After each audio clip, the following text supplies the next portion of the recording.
Joining us now is healthcare expert Seth Denson. Healthcare expert Seth Denson is here to break it all down for us.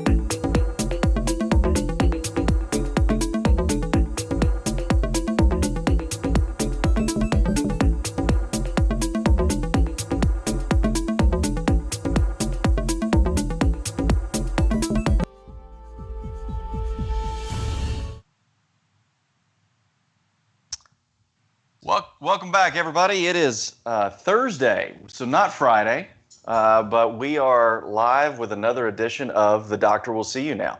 I am Seth Denson. It's good to be back with you. And I'll set the tone a little bit of why we're doing a little bit of a different day and time. No, it's not so that I can make sure I take advantage of Texas reopening tomorrow and go out to a restaurant, although I am considering it. It is more so because we wanted to have the advantage of speaking with Dr. Rankins again today on the eve of many states. Relatively 1 in 3 Americans will be living in an area where that is reopening, at least at some level tomorrow. And with many of our clients, employers trying to decide what's the best process, where are we in this whole coronavirus situation, I thought, you know what, we need to jump the gun a little bit and do things a little bit off our normal schedule and get Dr. Rankins back to address this. So we are excited, as we have done now many times before, to have on our show emergency medical practitioner, brilliant doctor, or Mr. Robert Rankins. Robert, good to see you, buddy. Hey, yeah, good to see you. Thanks for having me back. So maybe let's start with just kind of an update from the front lines, right? You've spent some time in the ER on the front lines over the last couple of weeks since we've last spoke. What's an update? What do you want to share with us? Well, the hospital that I'm at, of course, is a little bit more rural, and so we had a little slower uptick in cases, but we have been seeing more. I mean, the last couple of shifts I've worked, I've seen 3 to 4 positive COVID patients each day. Again, volume is down as it is in pretty much every hospital ER.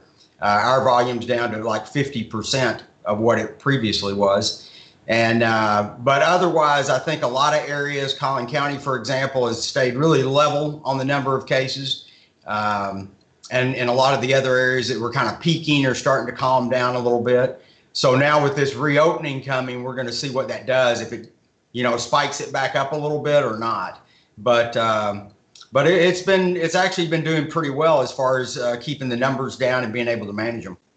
Excellent. So what's your take? Any updates on kind of where this thing is going? And let me kind of phrase that around this idea that, as I mentioned at the onset, many states, including Texas where we reside, plan to reopen, at least in some capacity, beginning tomorrow. I just want your professional medical opinion. Is that a good idea? Yeah, you've got to do it at some point. I mean, you can't keep this up forever. And one of the things that we can kind of talk about on that gets into a little bit more of a lengthy conversation is the herd immunity. And the only way you're going to get that is either through a vaccine or through people getting exposed to it. And so there's kind of a curve there that we've got to start raising it a little bit and getting more people exposed. Otherwise, you're never going to reach that number. And so, you've got to do it. You got to do it slowly. We'll see when we open up. We're basically going to do 25% here in Texas with the businesses that are opening back up. And so we'll see how that affects it, how much it bumps it if it does, and then have to kind of reevaluate. And so if you're joining us live, we've got Dr. Robert Rankins here with us. As always, we're taking your questions. So if you have them, please type them in, whether you're on Facebook or YouTube. Feel free to type in your question. We'll make sure we get the good doctor to address it. But Dr. Rankins, you mentioned herd immunity. I know we've talked about that a number of times. For those that maybe are tuning in for the first time, will you just take a second and explain herd immunity? Yep. Yeah, herd immunity is basically where you've got some antibodies, or your body has already seen whatever we're dealing with. So in this case, COVID-19. And once your body's been exposed to it, you develop some antibodies, and you have them then for years, months, years, whatever it might be. And hopefully, and in most cases, it provides you some degree of immunity, so that the next time that you see that particular virus, your body has a kind of ahead of the curve. It starts fighting it long before it is right now with COVID-19. as I mentioned on our last podcast, you know, COVID-19 is kind of like that little guy that sneaks up on the medieval city and they don't recognize him and he gets in. Once you have antibodies, that doesn't happen. It doesn't happen as easily. So herd immunity is when we get a large percentage of the population that has some exposure and therefore some antibody to that. And really to make that effective, it's got to be about 70% of the population. So I've been personally following what Sweden's been doing surrounding this. The Swedish government made the decision early on that unlike most of the rest of the world, they weren't going to shut down their economy. They were going to double down on herd immunity and maybe protect those that are most vulnerable to this, those with underlying health conditions or perhaps those of a certain age. But they're going to keep the economy open. And interestingly enough, is the data that I'm seeing is that their mortality rates of this are in line with most of the rest of the world. So I'd love to get your take on what they're doing and whether or not it was a good idea. Yeah, no, it's interesting. Again, we'll probably, you know, as it goes on, we'll learn more and more. But yeah, they never really shut down. And so they kind of took the attitude that that they would let their population get exposed to it and deal with it. And as you said, protect the most vulnerable, which is in some ways probably a good approach. I mean, they've done fairly well so far. And what we may find out as we get more testing here in the U.S. is that more people have it or have had it than we actually knew. And so there may be a lot more herd immunity out there in the U.S. as well.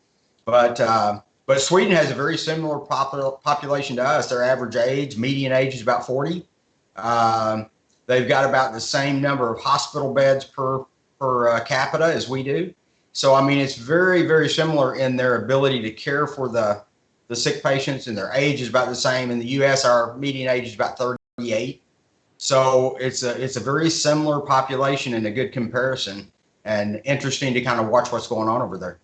Yeah, and I think that you know, as we look at their mortality rates, I think I said that is relatively the same. It is a little bit higher, but it's not you know 2, 3, 4, 5 times the amount that we're having. And if we think about the whole purpose, correct me if I'm wrong though, the whole purpose of sheltering in place was really to spread out the time. I mean, you've said it on our show before that you believe at the end of the day, probably somewhere north of 70 to 80% of Americans will eventually contract this, right? And I think that's the sentiment of most of the healthcare community.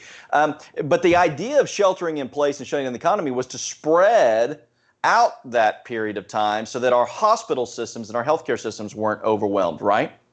That is, yep, absolutely correct. And in fact, I've got a little graphic because I'm kind of a visual person, and I'll see if I can show you this or not. But maybe this helps kind of explain it a little bit better. So I'm going to have to move here, and I'll see if I can get in here to where you can.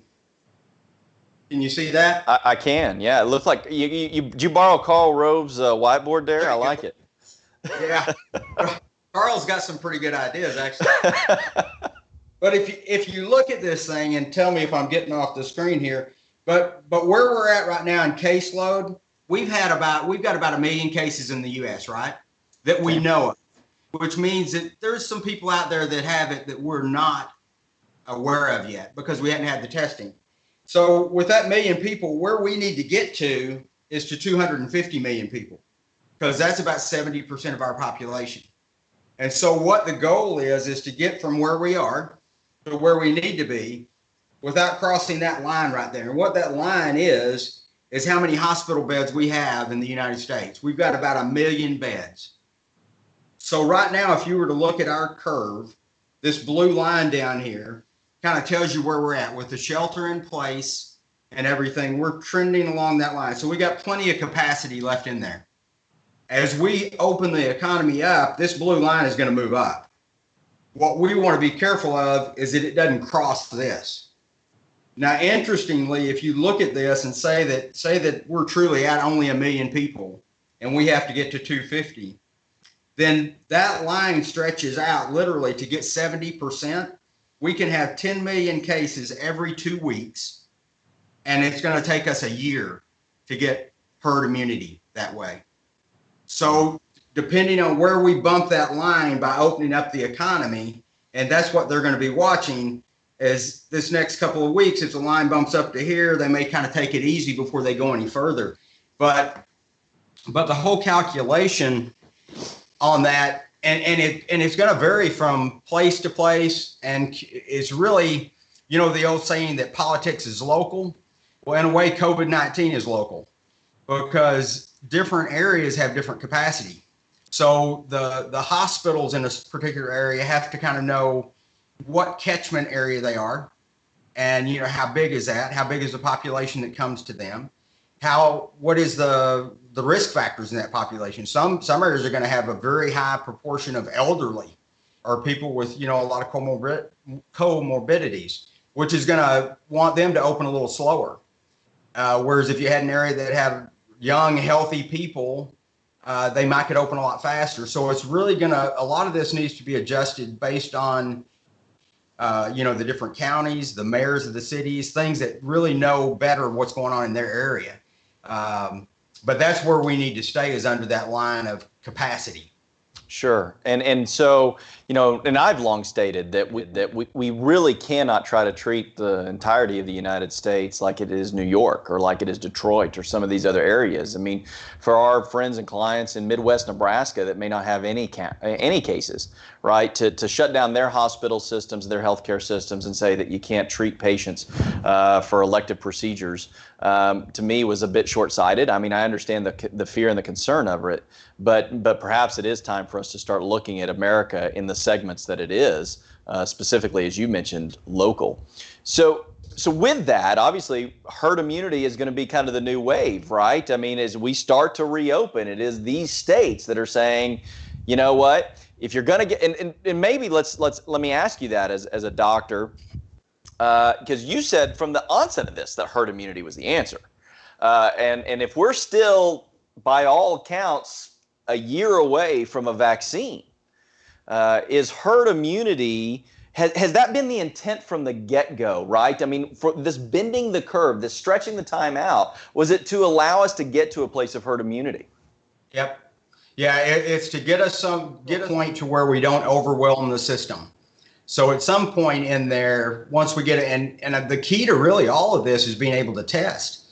Because if you could test everybody in the U.S. today, heck, you might find out that we've got, 50 million people that have immunity or have the antibodies. Now, whether that's really going to confer immunity and how much, we're not real sure. But it does tell you that they've been exposed and they've obviously gotten over it. But it's going to be able to test those people, because we might find out we've got a whole lot more than 1 million. And I know we have more than 1 million, because those people, the only ones we're testing, are symptomatic. But yeah, and the goal of a vaccine, of course, is to provide that immunity. When you get a vaccine for anything, what it's doing is getting your body to produce the antibodies without having the illness, so that then you've got that herd immunity. So there's two ways to get it. One, through a vaccine, which there's been, it sounds like, significant progress on two fronts there. And then the other is to get exposed to the actual illness. Yeah. So in thinking about the vaccine and effectively, the testing, right, we're starting to see more and more reports of even some states, here in Texas specifically, where many counties are now testing more, but as a result, we're seeing more patients. And I think that is creating a fear, but maybe you can help clear this up, as I know that Governor Greg Abbott here in Texas has tried to do, that we're not necessarily seeing more cases, we're just seeing more confirmed cases. Right, exactly. Yeah, and that will really help us. The more that we see, probably the better this picture is going to look, because we'll find out that the mortality rate is actually lower than what we're experiencing right now.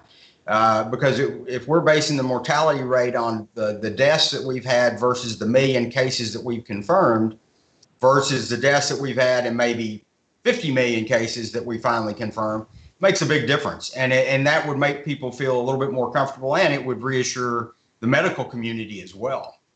So testing is still the key. Yep. Testing is going to be the only way we're going to really find out who's been exposed, how many cases we're seeing, and developing those tests is really interesting. As far as you're aware, a lot of the ones out there right now, you get false positives, you get some false negatives. And if you think about that, the way you develop a test, is you've got to have some serum from someone that has not been exposed to it, and then you've got to have serum from people that have been. Well, we have no trouble in doing those tests. You don't have any problem finding people that have had it now. We can get people that have had it, recovered, and use that to develop those tests. But one of the problems is finding serum from people that 100% have never been exposed to it. And so then to do that, you have to go back and get serum that was actually collected before last fall, because that's when this bug came out. So there's no way to 100% guarantee that somebody has not been exposed unless you get serum from back before the bug ever really existed. And that serum has to be fresh. It has to be something that can be used to create those tests. So that's a little bit of the dilemma that we've got. So with regards to these tests, right? There's a lot of them out there. As you already mentioned, we are hearing reports that people are getting false positives or false negatives. Should Americans take part in these tests with there being so many inaccuracies, or should we hold off? I think if you're asymptomatic, you could hold off. It's kind of a curiosity thing. The problem that you're having with them, if you can kind of imagine, the coronavirus is not a new virus. The coronavirus has been around for a long time. It causes the common cold, a lot of just respiratory symptoms that we've all had. And so this coronavirus is a little bit different in its spike protein, which is a protein that actually allows it to attach to the cell. And that's the one place where the tests that they're developing, they're going for different parts of that spike protein.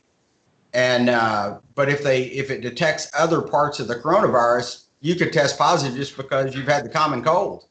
And so to get that specificity and at the same time sensitivity, where you're not missing people that have had it, that's the problem, is getting the test designed around that particular protein, being able to test it and get a good accuracy every time. If you're just joining us, we're joined once again by Dr. Robert Rankins, oversees emergency room department here in the North Texas area and has been a frequent guest of our program. If you do have a question, please feel free to type it in. We're live on Facebook and on YouTube. So, Doctor, I'm hearing a lot, and we've actually been watching this since almost the beginning of the outbreak. I'm gonna butcher this. Remdesivir. Right, or as close. It's Gilead. It was a treatment originally developed for Ebola, correct? And it wasn't as great as they hoped it would be in that. But what they've identified, at least, and even Dr. Fauci came out yesterday and said they're seeing some positive results. What are your thoughts on this? Yeah, it's interesting. Remdesivir is an antiviral that, like you said, was developed for Ebola, and what it does, it's a prodrug. So once you take it, then it's converted in your body to another substance. And what that drug does is kind of interesting. The virus that we get, in like this one, is what we call an RNA virus. So the thing that it does, it basically takes control of a cell in your body, uses that cell to reproduce, create more viruses, turn them loose to go and do the same thing. Well, it has to replicate its RNA in there. Remdesivir, what it does is it inserts a nucleotide in the sequence during that process and literally stops it. So it makes the virus kind of not be able to reproduce. And what was interesting, you mentioned Dr. Fauci, normally with drugs like this or anything, nobody comes out and makes a public statement until, clinical trials have kind of been completed, they've been peer reviewed, they've really got some strong evidence. And it was interesting that he came out a little bit ahead of that. And basically it sounded like kind of an ethical concern of the trials that they're doing, because you've always got a control group that you give a placebo, and then you've got the other group that you give the actual drug, and you see the difference. And they were seeing about a 31% improvement in the ones getting the drug versus the ones not. And so there was a little bit of an ethical dilemma of, we just need to give this to all of them. And so I believe that's what now, what they're gonna be doing. It'll be interesting as the data continues to come in. There are some side effects from that. I don't know if you recall the study that was done in Wuhan early on with remdesivir. and they actually stopped it because they said they saw too many side effects. I'm not clear on what dosage they were using over there, if it was different from what we're doing here, but it does look like that may have a little bit of promise. Well, I've also done some research on remdesivir and Gilead, and my understanding is, and correct me where I might be incorrect here, is that it is such a powerful fighter that we could think of it as almost like the nuclear bomb of antibiotics, and that maybe there's concerns that your body in the future may not respond as well to antibiotics if you've been on this. Is there any studies that show that? Or to the antivirals, you mean? Yes. Yep. No, there's several studies. One that was done in the U.S. that had came out with some of those same kind of conclusions. So that's where these studies have to be a little bit bigger, and then you have to weigh out the benefit risk, because this drug has caused organ failure in some people, causes some liver damage in some people, makes your blood count go down. So there's a lot of side effects to anything like this. And that's one of the things you want to try to avoid. You don't want the treatment to be worse than the cure worse than the disease. So Texas tomorrow, and as I mentioned at the onset, many other states, roughly 1 in 3 Americans actually, is going to be living in an area that's going to be opening up tomorrow. We have a number of employers that tune into the program, and they're thinking about their own organizations, I being one of those, and when is the right time to have our employees back in the office and open up, and maybe what protocols should we implement or engage in? And so I'd love to get your thoughts on that. As employers around the country are trying to weigh this option out, what should they be thinking about? Yeah, it's going to be interesting, because it's not only the employers, but you've got to think of the employees. And as you know, some people are more fearful or concerned than others, and some rightfully so. If they have maybe elderly parents that live with them, or somebody that maybe a spouse that has a medical problem that could make them at higher risk, those sorts of things. And so as they do open back up, they may have employees that don't feel comfortable coming back to work yet. And so one of the interesting dilemmas there is, for unemployment, for example, the only way you can collect that is if you're not working and it's not anything in your control. It's not your fault. So as the employers open back up and somebody says, hey, I don't want to come to work, what's going to happen there as far as unemployment? But I think employers have to be sensitive to that. I think they need to poll their employees. And in some industries and some things, maybe 100% of your employees are comfortable. They want to come back. But I think that's one thing they have to keep in mind, is that not everybody is the same, and to try and be sensitive to that particular issue. And then once you do go back, I think we have to continue in the office with this social distancing kind of thing, being smart, getting our hands clean, cleaning your desk and things that, fax machines or copiers or whatever it might be that multiple people use. We're going to have to really stay on top of that. The biggest thing, I think, is just being sensitive to the different folks out there and the different risk factors they may have. Is there still the belief that obviously that this thing is targeting mostly the elderly or those with an underlying health condition? Obviously, in mainstream media, we're hearing more and more reports of people without those conditions obviously falling victim to this in a catastrophic way. Does the data back that up from a numbers perspective? In other words, I mean, yes, there are those that don't have an underlying health condition or are elderly that are passing away, but do the numbers still hold true that for the most part, those that are falling victim to this are those that are of a certain age group or with an underlying medical condition? Yeah, it does. I mean, if you look at the hospitalization rates, for flu, for example, it's typically about 5% nationwide. For this, it's probably around 10 or 12. But if you look at the different age groups, it increases from about the 40 to 50-year-olds to the 85-year-olds. You go from about probably an 8% hospitalization rate in the 40 to 50, 55 range. By the time you get to 85 or above, you're at about almost a 20% hospitalization. So age definitely plays a role. And it plays a role in every illness that we've got, flu included. The one of the most common risk factors that they're seeing in all these groups or comorbidities is obesity. If you look at the younger people that are having problems, a large percentage of those people are overweight. And then there's other things, of course, that come in there, the diabetics, the high blood pressure and things of that sort. But for the most part, yes, those numbers hold true. It's still the at-risk population is above 65, or people that have underlying conditions like, the diabetics and things that have a compromised immune system. So let's talk about the vaccine. Right. So there's been a lot of development in that. We are moving at rapid pace on this. Any additional thoughts since last time on when you think we might actually have a workable vaccine? Boy, it's kind of interesting. I think the last time, normally, 18 months would be a really good target. Very hopeful almost target. Now Pfizer, has one they're working on, fixing to start clinical. In fact, already have started clinical trials, but fixing to expand those. And they're actually hoping to have results on some of these trials by the end of May. And then if it works and it doesn't have side effects that stop it, they're going to go into mass production this summer and have it ready for the fall.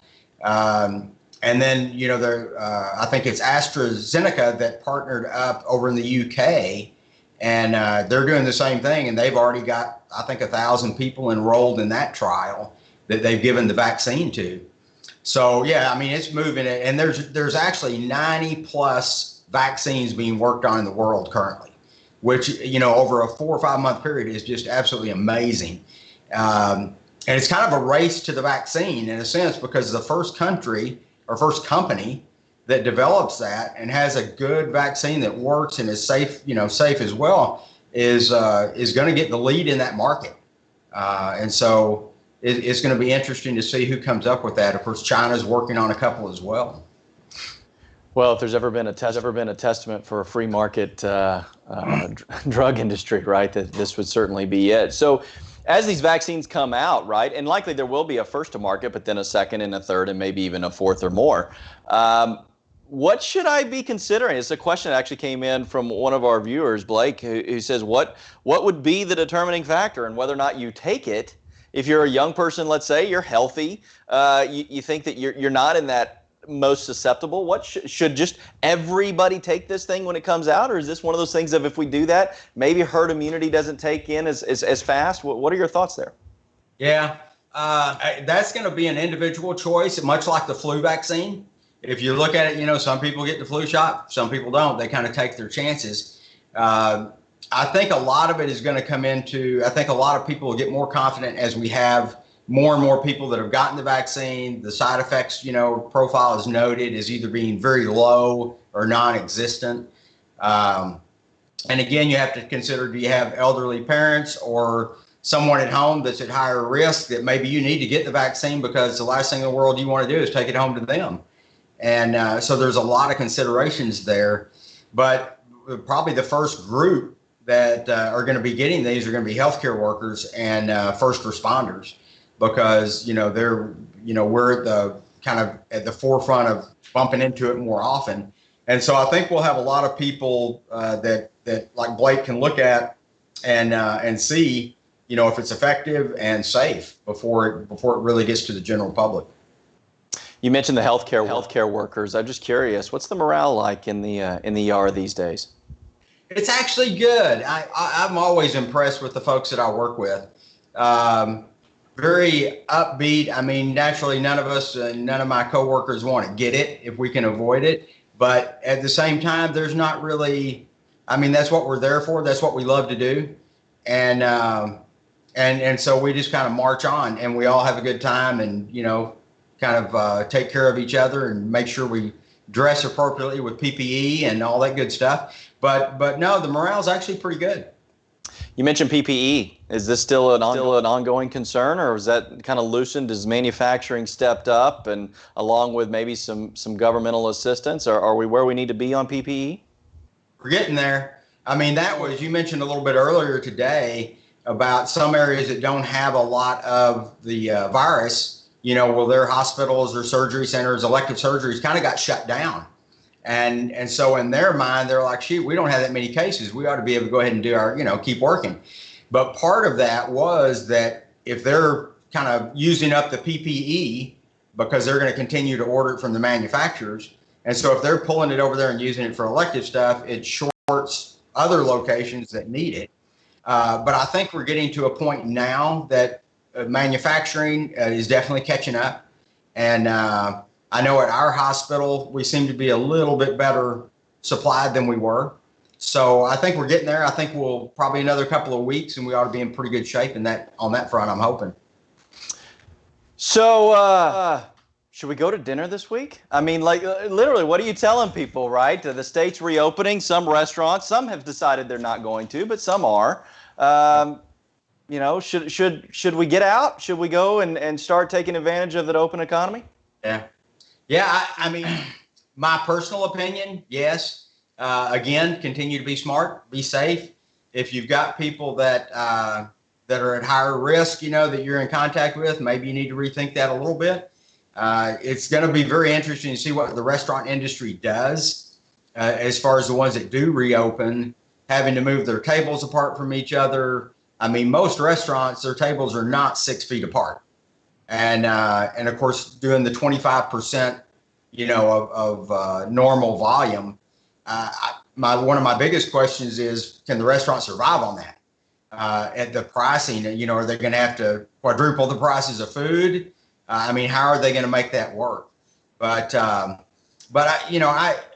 think everybody that's healthy, get back out there. I mean, we need to get the economy going again. At some point, you're going to get it.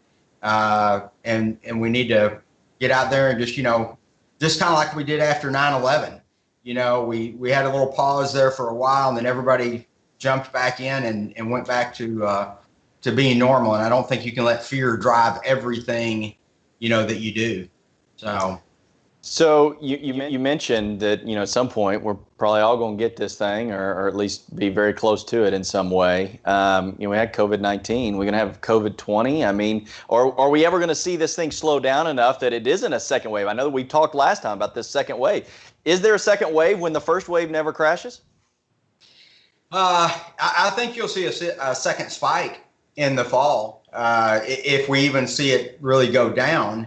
But at some point, I think it will calm a little bit because, again, as we get that herd immunity, the second year that it comes around, it will be less severe. Hopefully, we'll have a really good vaccine by then, more medications to help. But just like the flu, it comes around every year.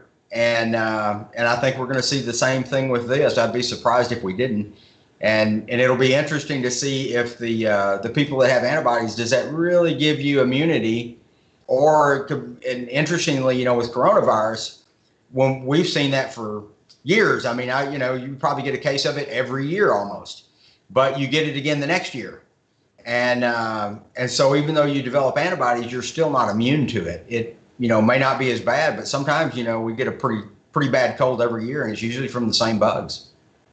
Yeah, a lot of parents tuning in on this, and myself being one of them. And I know I'm asking you to maybe veer off a little bit further from the physician role, but are we going to see schools open up in the fall? Is that something that we should probably see, and is it going to happen? I think probably will. I don't know in some ways how we avoid it. I mean, we lost quite a bit of a school year this year, and colleges and high schools, junior highs, all those are going to have to open back up. It's going to be interesting to see how many people now decide to homeschool, and maybe some of the schools too. Again, like I was talking about, employers being sensitive to employees. I think we're also going to, schools are going to have to be sensitive to the families that don't want their kids back in the schools that early. And so with those, do you provide, video, classes? How do you work around that? Because again, I think you have to be respectful of everyone's concern. And maybe they have kids that, don't have a good immune system or have issues from time to time. So it's going to be interesting to see how they do that. And then how do you do the spacing? Do you move all the chairs apart 6 feet in a classroom? How many kids are in a classroom? Right now in a high school, for example, maybe you have 20 to 30, 40 kids in a classroom maybe. Do you know, did those go and cut in half, getting bigger rooms? So there's a lot of things to think through for sure. Certainly is. Are we getting a handle on how this thing mutates? I'm thinking back to our very first discussion on this, and that's been a month now, over a month now. And one of the things that was brought up in that was we don't really have a full grasp of how this thing mutates and sits on surfaces. And are we getting a better handle on that as a medical community? Yeah, I don't think yet, because there's been so many papers that have come out, and a lot of the problem early on like this is that things are coming out at such a rapid pace, the studies, that a lot of them, most of them in fact, are not peer reviewed. So there's been some that have been already proven to be incorrect. The studies were done incorrectly, or the data was skewed one way or the other. I mean, there was one paper that came out that said that from, I think, early February to the end of March, that they had documented the virus had mutated like up to 10,000 different times. And then there's other papers that say that it's not mutating that much. So I think the one thing that everybody's kind of focused on, and that I've read, is that the S protein, which is the thing that's really different with this virus, is not mutating. And so I think that's the thing that everybody's aiming at as far as trying to get a vaccine, and trying to get medication that works on it. So and that's where the tests are focused as well. So I think that part hopefully does not mutate, but it's really too early to tell. Excellent. Well, listen, like one final question for you. You going to dinner this weekend? You know what? If one of my good restaurants opens, I might. But it's going to be interesting, Seth. You know, there might be any seating. It may be full. You know, when you cut it down to 25%, I got a feeling there's enough people out there that want to get out of the house and go eat somewhere that it might be really tough to get a seat. So, but yeah, I'll definitely be back out. I mean, again, I'll be smart, but definitely get back out and kind of enjoy things again. Excellent. Well, listen, maybe we'll see you out there, Doctor. I know that we're chomping at the bit to get out ourselves, wanting to be careful, of course, and recognize that we all need to do our part. But at the same time, we also need to do our part in helping get our economy back open. Dr. Rankins, as always, thank you. Thank you for being kind of a calm, cool voice in this oftentimes world of panic and misinformation. We always appreciate you coming on and sharing with our viewers and friends kind of your insights. So thank you very much. Yep, great to be back. Thank you, Seth. Absolutely. And big thanks, as always to the team at GDP Advisors, to Andrew Clark, who helps make this happen. And we look forward to seeing you on the next episode of The Doctor Will See You Now. Thanks. Be well. Be safe.